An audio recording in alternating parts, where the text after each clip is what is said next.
ঘুমের এক আজব দুনিয়াতে ছিলাম, আর এমন সময় আমি খাটেতে গড়াইতে গড়াইতে নিচে পড়া যাই।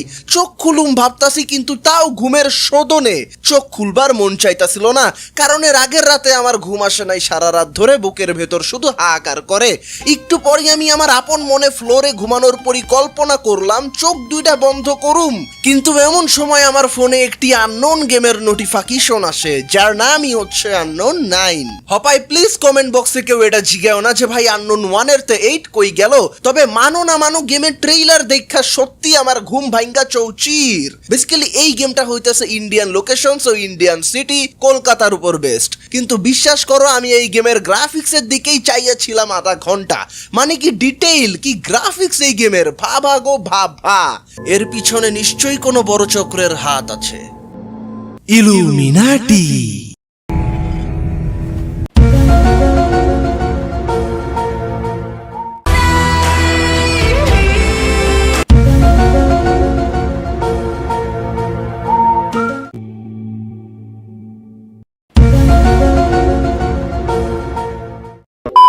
তবে সব থেকে আশ্চর্যজনক বিষয় হইতাছে, হঠাৎ করে কিন্তু ইন্ডিয়াতে ননস্টপ গেম ডেভেলপ হচ্ছে, অ্যান্ড ইন্ডিয়ান কালচারের উপর বাহিরের দেশে গেম ডেভেলপ হচ্ছে। এদিকে ইন্ডিয়াতে একের পর এক গেম ডেভেলপ হইতেছেই, আর ওইদিকে আগন্তুক যে কই ময়রা ভূত হয়ে রইছে আল্লাহ মাবুদ জানে। আর এইদিকে পোলা পাইন আমার সার্ভারে গাইলাইতাছে যে খাকির পোলা আগন্তুক কবে আইবো। না, আমারে একটা জিনিস বুঝাও, আগন্তুক কি আমি বানাইতাছি নাকি আমার বাপে ঘরের ভিতরে আগন্তুক ডেভেলপ করতেছে, যে তোমরা যখন চাও তখনই আমার একটা নতুন আপডেট আনতে হইব। আরে আগন্তুকের ডেভেলপাররা যদি নিজের থেকে কোনো আপডেট না বাইর করে, তাইলে আমি কি আপডেট বানায় দিমু?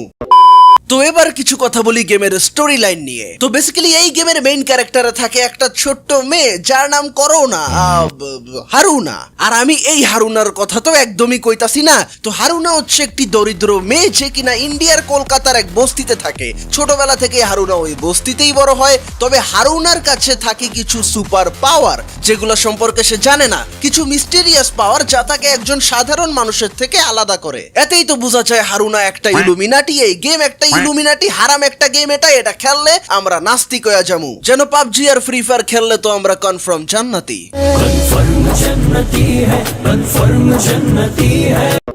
এনিওয়ে, এই গেমের মেইন কনসেপ্ট কিছুটা এইরকমই। এই গেমে তুমি অনেক মিস্টেরিয়াস মিশনস দেখতে পাবা, অনেক প্যারানরমাল অ্যাক্টিভিটি দেখতে পাবা, এন্ড এভাবেই তোমাকে গেমের স্টোরি লাইনে এগিয়ে যেতে হবে। তবে এখন মূল কথা হইলো এই গেমের রিলিজ ডেট কবে।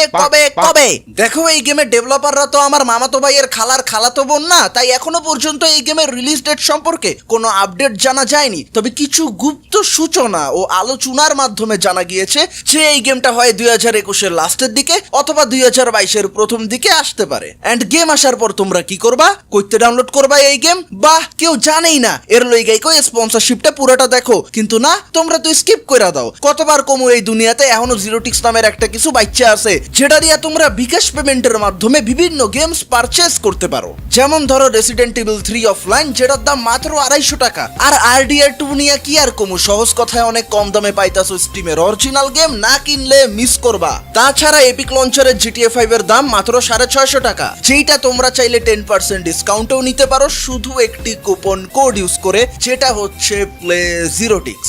এবং আননোন 9ও তোমরা সর্বপ্রথম স্টিমের পর জিরোটিক্সেই পাবা, সুতরাং ডেসক্রিপশন বক্সে লিংক দেওয়া আছে, so don't forget to check out. এডি কল লেগে অবভিয়াসলি আমার টাকা দেওয়া হয়েছে। হপায় অনেক পোলাপাই নিয়ে আমার জিগাইতে পারো যে ভাই থাম্বনেইলে আপনি লিখলেন বাংলা গেম, আর এখানে আপনি কইতাছেন ইন্ডিয়ান গেম, কিন্তু কেন? দেখো, সহজ ভাষায় এটা ছিল একটা শুদ্ধ ক্লিকবেট। আর ক্লিকবেট দিলে কি হইছে? হ্যাঁ, কত পোলাপাইন তো দেখি গুগলের তে মাইয়ার পিক ডাউনলোড করে থাম্বনেইলের এক চিপায় বয়া দেয়, আর টাইটেল মাইরা দেয় রিমা সীমা টিমা কিমা তুমি কি আমার জিএফ হবে, আর লাখ লাখ ভিউজ। আর আজ আমি টেক্সটে একটু ছোট্ট ক্লিকবেট ইউজ করছি বলেই আমি দোষী, এ কেমন বিচার? তবে এক হিসাবে দেখতে গেলে এটা 40% ক্লিকবেট আর 60% ক্লিকবেট না। আর এটার একটা আমার কাছে লজিক্যাল রিজনও আছে। যেমনটা আমি প্রথমেই বলছি, এই গেমটা ইন্ডিয়ার একটা সিটি কলকাতার উপর বেস্ট। যেহেতু বাংলাদেশ আর ইন্ডিয়ার প্রতিবেশী দুইটা দেশ, এই কারণে ইন্ডিয়া আর বাংলাদেশের ভিতরে এনভায়রনমেন্টের দিক দিয়ে কোনো আহামরি পার্থক্য নাই। মূলত এই কারণেই আননোন 9 আমাদের একটা বাংলাদেশি ফিল দিবে। আর অন্যদিকে যেহেতু এই গেমের মূল কাহিনী ইন্ডিয়ার কলকাতাকে নিয়ে, তাই এই গেমে অবভিয়াসলি বাংলা ল্যাঙ্গুয়েজ থাকবে, এটা তো বোঝাই যাইতাছে। আর বাই দ্য ওয়ে, এই গেমের ডেভেলপার কিন্তু কামাল সাইবার ক্যাফের ডেভেলপার না, এই গেমের ডেভেলপার হচ্ছে রিফ্লেক্টর এন্টারটেইনমেন্ট, যারা অনেক হাই কোয়ালিটির পিসি গেমস ডেভেলপ করে। হপায় আমার একটা রিকোয়েস্ট রাখো ভাই, প্লিজ এই গেমটার কেউ পাইরেটেড ভার্সন ডাউনলোড করে খেলো না না না। যদিও আমি জানি আমি যতই কই তোমরা পাইরেটেডই ডাউনলোড করে খেলবা, খেলো খেলো, হপায় তো আর বুঝবা না। পিসি জন হাইকা দিব, উইন্ডোজ জন মুইতা দিব, তখনই বুঝবা পাইরেটেড কি জিনিস।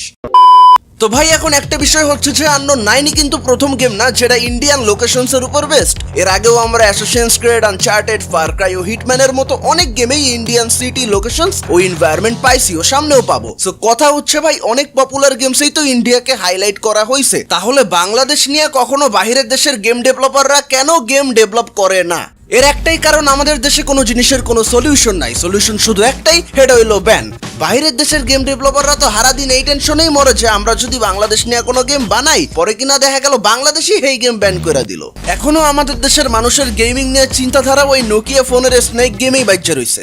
সো এই কারণে আমাদের নিজেদেরকে আগে পরিবর্তন করতে হবে, গেমিং নিয়ে আমাদের যে ভুল চিন্তাধারাটা আছে ওইটা পরিবর্তন করতে হবে। তো আজকের মতো এখানে শেষ, দেখা হবে তোমাদের সাথে আরেকটি নতুন ভিডিওতে। ততক্ষণের জন্য by, stay happy, stay cool and stay with Let's Play BD.